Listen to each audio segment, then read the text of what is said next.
I just wanted you to watch me dissolve slowly in a groove of love. Hai Yeni, hai Rina, kalian lagi ngapain? Hai, ini nih, mau lagi baca-baca kasus korupsi di Indonesia.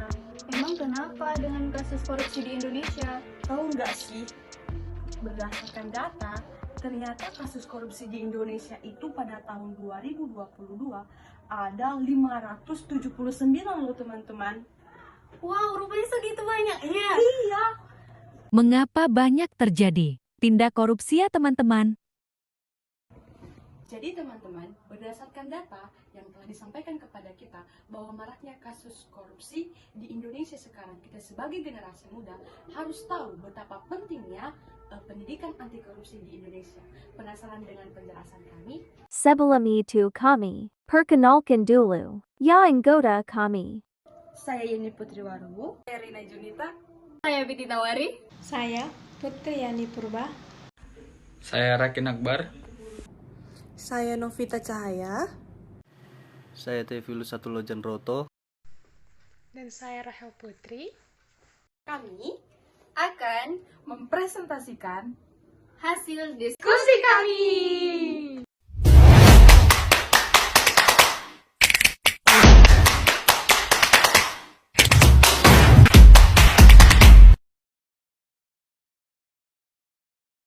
Pendidikan anti korupsi merupakan pendidikan pembentuk karakter yang bermuara pada perilaku anti korupsi. Berdasarkan berbagai sudut pandang dan kajian, negara Indonesia memiliki banyak sekali nilai-nilai karakter bangsa. Korupsi merupakan ancaman global di dunia dikarenakan adanya penyalahgunaan kekuasaan oleh pihak-pihak tertentu. Pendidikan anti korupsi adalah sebuah usaha sadar dan terencana untuk mendorong generasi muda dalam mengembangkan sikap menolak secara tegas segala bentuk perbuatan korupsi melalui penanaman nilai-nilai anti korupsi dalam kajian pembelajaran. Pendidikan anti korupsi perlu ditanamkan sejak dini pada peserta didik sekolah dasar, karena pada masa inilah anak sedang berproses pembentukan karakter. Pada usia dini juga, anak memiliki potensi untuk berperilaku negatif atau buruk. Pendidikan anti korupsi ini dimaksudkan untuk membentuk moral yang lebih baik bagi para generasi muda, agar mereka tidak menjadi bibit-bibit pelaku korupsi. Dan mereka juga akan lebih memahami apa saja bentuk-bentuk dari korupsi tersebut di dalam dunia pendidikan. Seharusnya memulai pendidikan anti korupsi sejak dini, agar mereka mengerti bagaimana dampak besar korupsi di dunia pendidikan di Indonesia. Pengertian korupsi. Korupsi adalah suatu bentuk ketidakjujuran atau tindak pidana yang dilakukan oleh seseorang atau suatu organisasi yang dipercayakan dalam suatu jabatan kekuasaan untuk memperoleh keuntungan yang haram atau penyalahgunaan kekuasaan untuk keuntungan pribadi seseorang. Korupsi menurut undang-undang pada tahun 2001 nomor 20 ialah merugikan keuangan negara, melakukan suap menyuap, penggelapan dalam jabatan, pemerasan, perbuatan curang, benturan kepentingan dalam pengadaan, dan gratifikasi. Sedangkan menurut fatwa NU ialah pengkhianatan jabatan dan suap menyuap, baik berupa money politik maupun hibah kepada pejabat.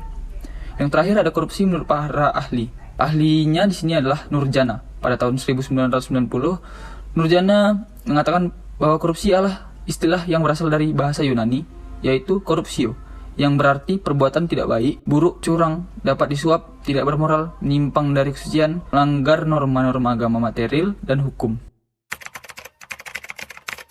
Bentuk-bentuk korupsi dalam pendidikan dapat beragam. Yang pertama itu ada pungutan liar. Pungutan liar adalah praktik ilegal di mana pihak-pihak tertentu meminta atau menerima uang atau barang dari siswa, orang tua, atau calon siswa sebagai syarat untuk memperoleh layanan pendidikan seperti pendaftaran, ujian, atau pengaturan hasil nilai yang menguntungkan. Yang kedua itu ada penyelewengan dana. Penyelewengan dana adalah tindakan melanggar hukum atau etika yang terjadi ketika dana pendidikan yang seharusnya digunakan untuk tujuan pendidikan yang sah disalahgunakan atau diambil oleh individu atau kelompok tertentu untuk kepentingan pribadi. Contohnya itu adalah penyalahgunaan dana untuk memperkaya diri sendiri, menggunakan dana pendidikan untuk keperluan yang tidak terkait, atau markup harga dalam pengadaan barang atau jasa. Yang ketiga itu ada penjualan jabatan. Korupsi dalam bentuk penjualan jabatan terjadi ketika posisi dalam institusi pendidikan seperti kepala sekolah, guru, atau staf administrasi dijual atau diperoleh melalui praktik suap. Hal ini dapat mengakibatkan penerimaan orang yang tidak berkualifikasi untuk posisi tersebut, merugikan kualitas pendidikan yang diselenggarakan. Yang keempat itu ada penyuapan. Penyuapan dalam pendidikan terjadi ketika uang, hadiah, atau imbalan lainnya diberikan kepada individu atau kelompok tertentu dalam rangka mendapatkan perlakuan khusus, seperti mendapatkan jawaban ujian sebelumnya, mengubah hasil nilai, atau memperoleh keuntungan lain yang tidak adil. Yang kelima itu ada plagiarisme atau kecurangan akademik. Plagiarisme ini tindakan mengambil atau menggunakan karya atau ide orang lain tanpa memberikan atribusi yang sesuai. Di dalam konteks pendidikan, ini dapat terjadi ketika siswa atau staf akademik melakukan pencurian karya tulis atau penelitian tanpa memberikan sumber yang benar, memalsukan hasil penelitian, atau melakukan tindakan curang lainnya dalam ujian atau tugas. Yang keenam itu ada nepotisme. Nepotisme adalah praktik memberikan preferensi atau perlakuan istimewa kepada anggota keluarga atau kenalan dekat dalam pengangkatan atau promosi di institusi pendidikan. Hal ini dapat mengabaikan kualifikasi dan kemampuan individu lain yang lebih berkompeten. Bentuk-bentuk korupsi dalam pendidikan ini dapat merusak integritas sistem pendidikan, menghambat kesetaraan akses terhadap pendidikan, dan merugikan kualitas pendidikan yang diberikan. Dampak korupsi dalam dunia pendidikan. 1. Kualitas pendidikan yang menurun. Kualitas pendidikan menjadi hal pertama yang diserang pelaku korupsi. Merosotnya kualitas pendidikan dapat ditandai dengan tidak lengkapnya perlengkapan. 2. Mengancam kesejahteraan masyarakat. Korupsi dapat memperburuk ketidaksetaraan dan berpotensi untuk menyabotase pembangunan dengan merusak pembentukan individu yang terdidik dan kompeten bagi penerus. 3. Melambatnya pertumbuhan ekonomi negara, menurunnya investasi, meningkatnya kemiskinan, serta meningkatnya ketimpangan pendapatan. 4. Ketidakadilan sosial. Ketidakadilan sosial muncul karena adanya pengambilan hak oleh pelaku korupsi di bidang pendidikan. 5. Kerugian finansial. Kerugian finansial jelas menjadi salah satu dampak dari perilaku korupsi pada pemegang jabatan publik dalam dunia pendidikan. Dengan anggaran 20% dari APBN dan APBD, dan dana yang besar itu dipecah menjadi bagian-bagian kecil, lalu bagian-bagian kecil itu ternyata dikorupsi. Maka kerugian finansial akan langsung terasa kepada negara.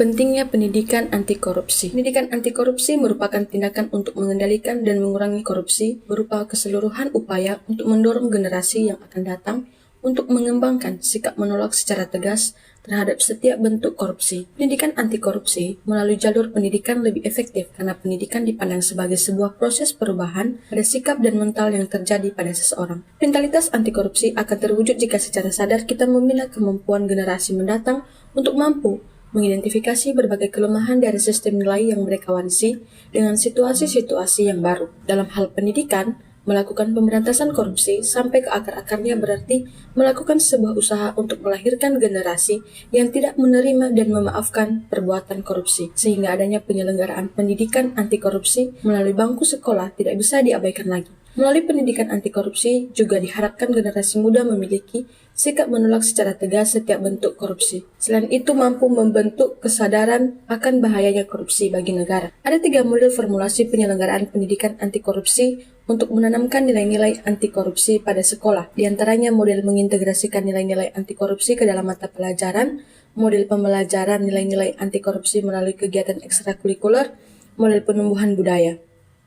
Korupsi itu bisa disebabkan oleh 2 faktor, yaitu faktor internal yang meliputi sifat tamak yang ada dalam diri manusia, moral yang tidak kuat menahan godaan di depan mata, lemahnya rasa malu, juga dipengaruhi oleh aspek sikap yang memiliki pola hidup konsumtif, dan aspek sosial yang dipengaruhi oleh dorongan keluarga untuk melakukan korupsi. Sedangkan faktor eksternal disebabkan oleh aspek ekonomi yang dipengaruhi oleh pendapatan atau gaji yang tidak mencukupi kebutuhan hidup. Aspek politisi yang dipengaruhi dengan instabilitas politik karena adanya kepentingan politik, meraih dan mempertahankan kekuasaan. Aspek manajemen dalam organisasi dipengaruhi oleh tidak adanya akuntabilitas dan transparansi. Aspek hukum diakibatkan dengan buruknya wujud produk hukum dan lemahnya penegakan hukum, serta aspek sosial yang dipengaruhi oleh lingkungan atau masyarakat yang kurang mendukung perilaku anti korupsi.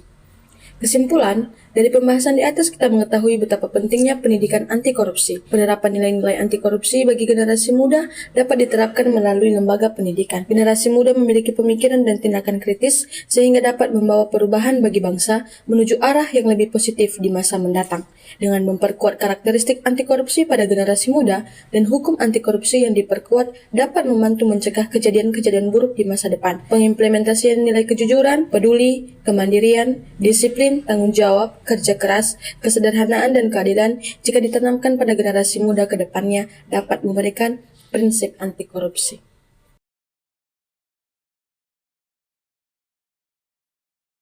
Kami akan mewawancarai seorang guru di mana kami akan mewawancarai mengenai bagaimana sih pentingnya pendidikan anti korupsi di Indonesia. Dan sekali ya teman-teman, selamat sore Ibu, aku kita yang pertama sekali. Terima kasih buat kesempatan dan waktu yang telah diberikan kepada kami untuk mewawancarai Ibu.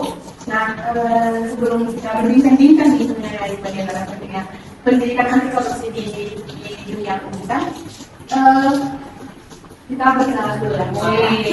Oke, nama saya ini Ibu, ini ada rekan saya Rafael dan ada Tina dan video sahabat ada Tit dan nanti di bawah Facebook nama Ibu. Terima kasih. Halo dulu ya. Yang pertama saya orang sekali juga lain saya belum masuk pada Indonesia. Waktu ketua juga wah luar biasa ya teman-teman.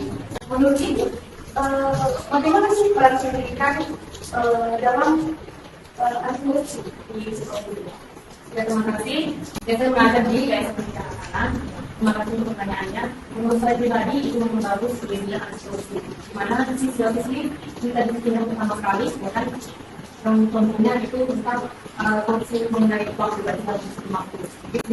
Kemudian korupsinya itu apa dikajarkan kepada generasi zaman sekarang itu tidak baik karena awalnya kita mencoba contoh ini karena tadi ya kan, jadi untuk pendidikan ini sangat bagus, tapi sebagai guru kita mengatakan siswa tadi untuk untuk misalnya apa yang namanya korupsi di waktu boleh di kelelapan mengerjakan tugas ya kan, kemudian tanya jawab untuk lalu menurut Ibu sendiri, bagaimana cara menerapkan pendidikan anti korupsi di dunia pendidikan? Ya terima kasih. Pengalaman terlebih dahulu tentang di dalam diskusi tentang kesadaran ini. Pertama kali ini baru sadar, kita memberi pelajaran kepada siswa itu tidak baik. Jadi harus kita beri dulu ilustrasinya. Biar kekuatan imannya muncul. Oh iya ya, itu tidak baik. Oh ini tidak baik. Jadi kesadaran ini pada pertanyaan menurut Ibu itu mengapa pendidikan anti korupsi itu rasa-rasa itu perlu diterapkan di sekolah? Ya, harus diterapkan, jangankan di mata pelajaran, tapi kita setiap guru menyarankan dan harus memberi kepada siswa tadi motivasi supaya dari hal tersebut yang dilakukan. Pertama kali ini saya katakan tadi kepada diri kita, kesadaran diri memang harus dilakukan.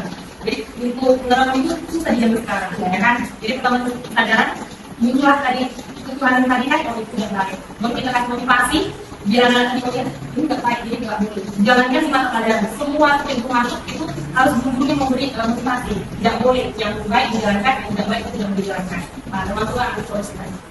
Ini pemahaman dari guru itu, iya. Selanjutnya menurut Ibu, apa penyebab terjadinya budaya korupsi di dunia pendidikan? Iya, terima kasih. Pertama sekali itu guru ya, untuk kita jadi misalnya Tuhan misalnya kan siswa. Kan ini dia kita juga ongkir ya kan itu dia tipsnya. Mungkin aja ada 2.000, ongkirnya pun tidak waktu ya kamu itu dia ongkir tadi. Itu ya, itu merupakan sederhana. Jadi untuk membentuk itu jangan. Jadi yang kembalinya pasti, ya berapa jajannya, berapa kembalinya itu nggak boleh. Ya begitu. Mulai kita ajarkan sama anak-anak itu tidak boleh. Jadi kalau dikatakan tadi sebenarnya kan kalau penyebab sendirinya begitu dia karena ada yang betul-betul ada betul-betul kan coba kan sama halnya seperti guru tadi ya kan, kalau kita terlambat dispensasi 5 menit boleh ya kan, 5 menit boleh, tapi kalau tidak dia kan 7 menit terus lagi lepas 8 menit 10 menit awalnya sudah diberikan boleh nih. Tapi kita harus tahu contoh mengapa sih terlambat sebentar apa perlu misalnya kita nggak boleh makan terlambat kemarin nggak boleh karena ada beberapa siswa itu semua siswa dalam satu kelas ada satu siswa karakternya itu beda-beda satu ya.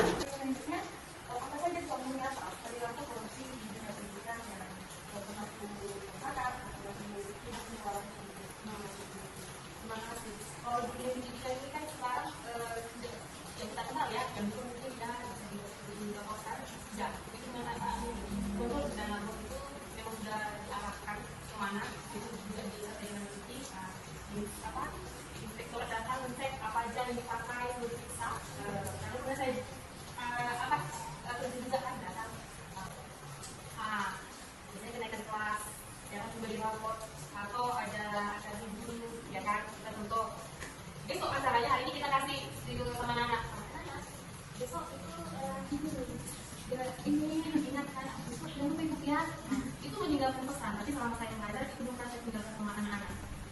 Jadi menurut ibu gimana tanggapannya mengenai korupsi yang ada di bidang pendidikan? Terima kasih.